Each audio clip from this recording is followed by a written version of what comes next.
Hello! Konnichiwa!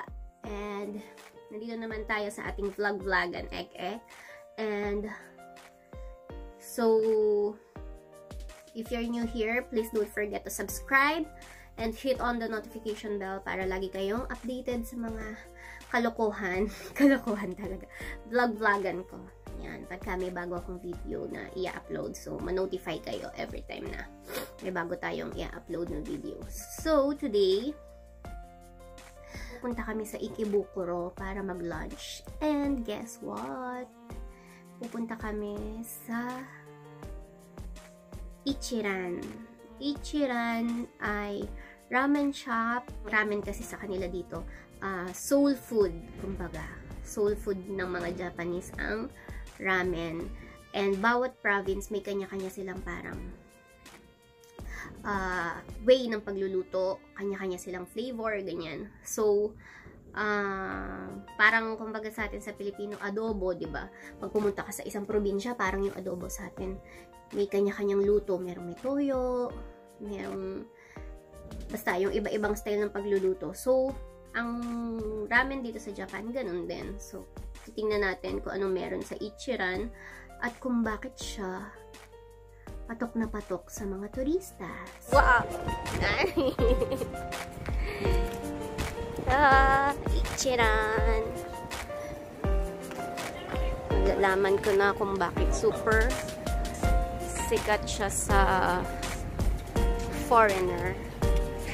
Here.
Erenge.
we're done eating. And, ayan siya.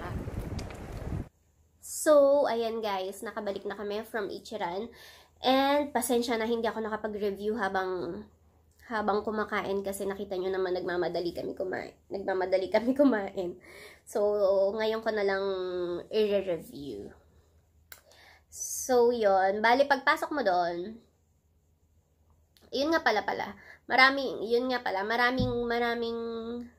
Maraming branch ang Ichiran. So, yung pinuntahan namin kanina ay sa Ikebukuro yun. So, yun. Pagpasok mo doon, like any other ramen shop, meron doon machine, doon ka i-insert ng money mo para doon ka mag-click ng order kung ano yung order mo. Tapos doon, dalawa yung pwede mong pagpilian sa Ichiran. Yun yung regular nila, yung regular ramen, may kasama siyang dalawang slice yata yun, ng dalawa o tatlong slice. Dalawa lang yata. Slice ng chashu at saka yung negi. Yun na siya. Tapos, yung isa, ang presyo ng regular nila ay 980 yen. Tapos, yung isa ay, ang tawag set ng, Ichiran number 5. Yun, set na siya. Yung, parang yung regular din nila yun, parang nilagyan lang siya ng ng pandagdag na, toppings. Nakaset na siya na kikurage. Kikurage ay parang, ano bang tawag sa atin doon? Parang mushroom yun kind of mushroom siya. Tapos, i-sinlice lang siya ng maninipis. Parang yung tengan daga yata sa atin yun eh. Kikurage. Tapos may nori. And then nilagang itlog. Yun, yude tamago. After mo mag-order, may ibibigay sa'yo yung nafi-fill upan kung paano mo gusto lutuin yung ramen mo. Like, yung broth mo, kung ano ba siya, kung medium, basta may mga ganun siya. Medium, ganyan. Tapos, yung toppings mo, yung negi mo, kung ao negi or or yung mas malalaki. Shiro negi yata yun. Ayun, basta ganun. Tapos, ano pa bang nakasulat dun? Yun, after nun, i-guide ka na sa table mo. And yun, ang medyo kakaiba lang sa Ichiran kaysa sa ibang ramen shop ay, yun nga, yung wall niya, naka-cover, so, di ka mahihiya kumain, humigop kung paano ka humigop ng ramen mo doon. So, pati yung sa yun, nakita nyo naman kanina, may curtain, isinasara. So, parang bahala ka dyan, kumain ka dyan kung gaano ka. Ayun, ganun lang siya.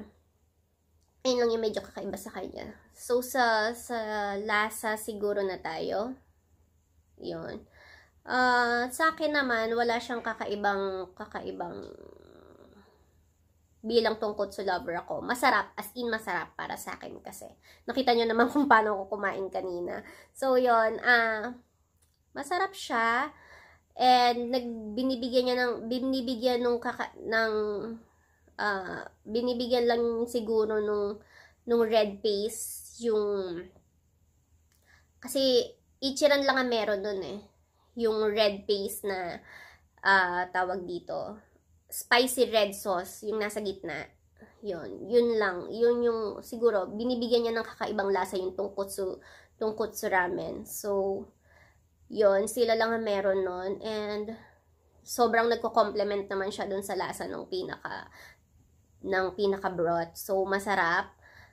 And, yun nga, gusto ko rin kasi yung ramen, kasi ang pinaka noodles ng mga ramen, iba-iba yan eh, merong matataba, merong yun sa Ichiran, maninipis siya. So, yun, gusto ko rin yun. And, sabi nga, freshly made lagi ang noodles ng Ichiran. Yun.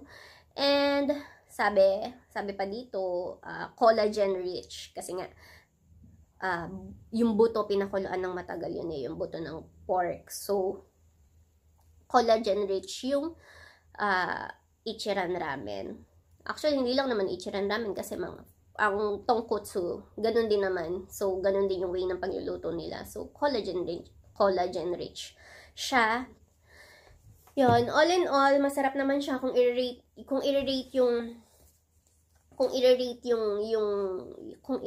ko siya bilang 1 to 10. 10 siguro kasi masarap naman talaga siya for me.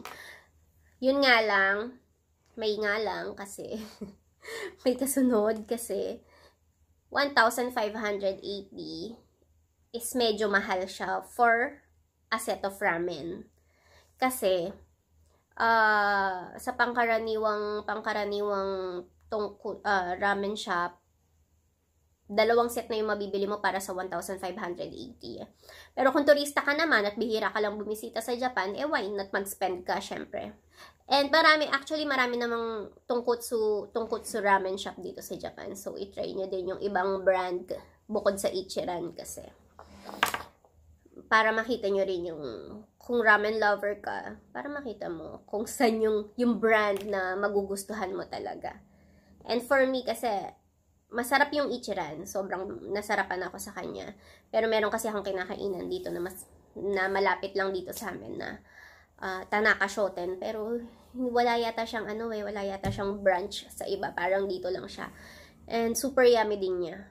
Yun. So, salamat sa pakikinig and yun lang. And until next time, thank you for watching. Bye-bye!